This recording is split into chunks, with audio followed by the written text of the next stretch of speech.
अस्सलाम वालेकुम and welcome to the class of object oriented programming. आज जो है वो हम डिस्कस करेंगे ऑब्जेक्ट ओरिएंटेड प्रोग्रामिंग के कॉन्सेप्ट्स को, और ये वीक 1 का लेक्चर नंबर 1 और 2 है। सबसे पहले हम कोर्स का इंट्रोडक्शन लेंगे और उसके बाद में जो है वो आपको कुछ ऑब्जेक्टिव्स या कोर्स आउटलाइंस के बारे में बताऊंगा कि कोर्स में हमने क्या क्या टॉपिक्स जो हैं वो कवर करने। इसी तरह से चूँकि कोर्स हमारा जो है उसका नाम ऑब्जेक्ट ओरिएंटेड प्रोग्रामिंग है, तो हम जिसको OOP भी कहते हैं, तो ऑब्जेक्ट ओरिएंटेड प्रोग्रामिंग के कॉन्सेप्ट्स को हम डिस्कस करेंगे। हम ये देखेंगे कि ऑब्जेक्ट ओरिएंटेड प्रोग्रामिंग जो है उसके क्या बेनिफिट्स हैं हमें, और इसी तरह से जो लैंग्वेज हम इस कोर्स के अंदर जो है वो पढ़ेंगे उसका नाम है जावा, और जावा का इंट्रोडक्शन हम देखेंगे।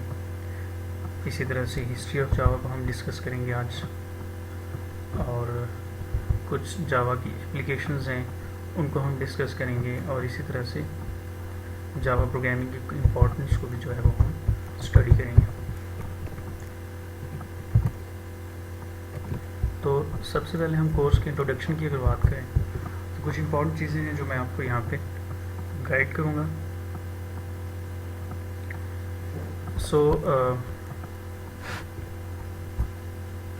हमारे जो सब्जेक्ट का कोर्स कोड है वो है 423, और ये जो कोर्स है ये 4 क्रेडिट आवर का कोर्स है। आप लोगों को आइडिया होगा कि क्रेडिट आवर्स का क्या मीनिंग है। लास्ट सेमेस्टर में आपने प्रोग्रामिंग फंडामेंटल्स का कोर्स पढ़ा है जो कि प्री रिक्विजिट है ऑब्जेक्ट ओरिएंटेड प्रोग्रामिंग के लिए, और जो मार्क्स की डिस्ट्रीब्यूशन है वो एग्जैक्टली प्रोग्रामिंग फंडामेंटल के कोर्स की, और जो हमारा कोर्स टाइटल है ऑब्जेक्ट ओरिएंटेड प्रोग्रामिंग, दोनों का सेम है। यानी कि ये दोनों कोर्सेज जो हैं वो 4 क्रेडिट आवर के कोर्सेज हैं।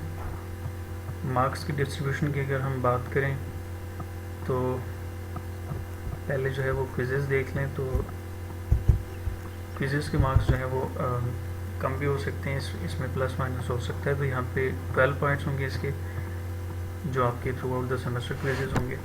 और नॉर्मली जो क्विज़ होता है वो तकरीबन हर क्लास में होगा आपका, प्रीवियस टॉपिक से ही रिलेटेड होगा। मैक्सिमम 3 या 4-5 मिनट का क्विज़ होगा। पर्पज़ ये होगा कि लास्ट टॉपिक जो है वो हम उसको रिवाइज कर सकें। इसी तरह इस सब्जेक्ट में आपको कुछ असाइनमेंट्स और प्रोजेक्ट्स भी दिए जाएंगे जिनकी वेटेज जो है वो फ़िलहाल हम कह रहे हैं 10 है, और अटेंडेंस के भी मार्क्स होते हैं। 75% अटेंडेंस रिक्वायर्ड होती है।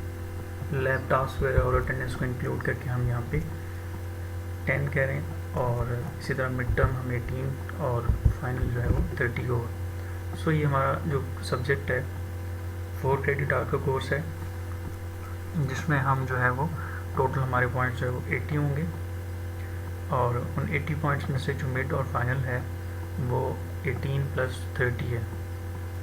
तो ये 48 मार्क्स बनते हैं जो कि आपके एग्ज़ाम से रिलेटेड होंगे। बाकी लैब्स, क्विज़ेस, असाइनमेंट्स और इन चीज़ों में जो है वो डिवाइड किए जाएंगे।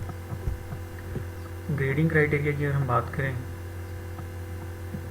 तो यहाँ पे जो है वो ये मिस्टेक है।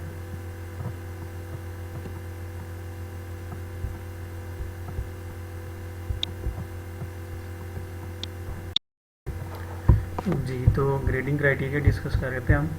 तो 64 से अबव जो है वो A ग्रेड है।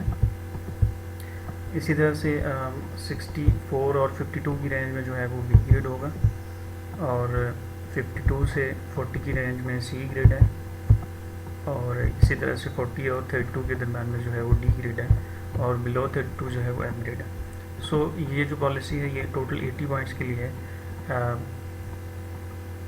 तो अगर आपका जो है वो कोर्स 3 क्रेडिट आ रहा है तो उसका जो क्राइटेरिया है वो थोड़ा डिफरेंट होगा, ठीक है। इसी तरह से ये बुक है जो आपने फॉलो करनी है, तो ये आपको PDF में मैं आपके साथ शेयर कर दूँगा।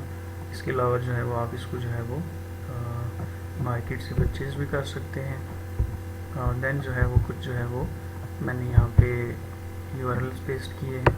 अगर आप जो है वो इंटरनेट से मज़ीद जो है वो कुछ इन्फॉर्मेशन देखना चाहें तो ये कुछ वेबसाइट्स हैं जहाँ पे आप जो है वो Java programming, object oriented programming के कॉन्सेप्ट्स को सीख सकते हैं। तो एक लैब मैनुअल भी आपके साथ शेयर किया जाएगा, फोटोकॉपी से इसकी आपको कॉपी मिल जाएगी। तो ये भी मैंडेटरी है, ये आपने रखना है अपने पास। और हर लैब का एक टास्क होगा जो कि आपने उसी लैब मैनुअल के ऊपर परफॉर्म करना होता है, और फिर जो है वो एंड ऑफ द सेमेस्टर आप जो है वो उसको सबमिट करते हैं। कुछ रेफरेंस बुक्स भी हैं, को भी आपने देख लेना। सो ये चीज़ें मैं आपके साथ शेयर कर दूंगा, इनको आप जो है वो देख लीजिएगा।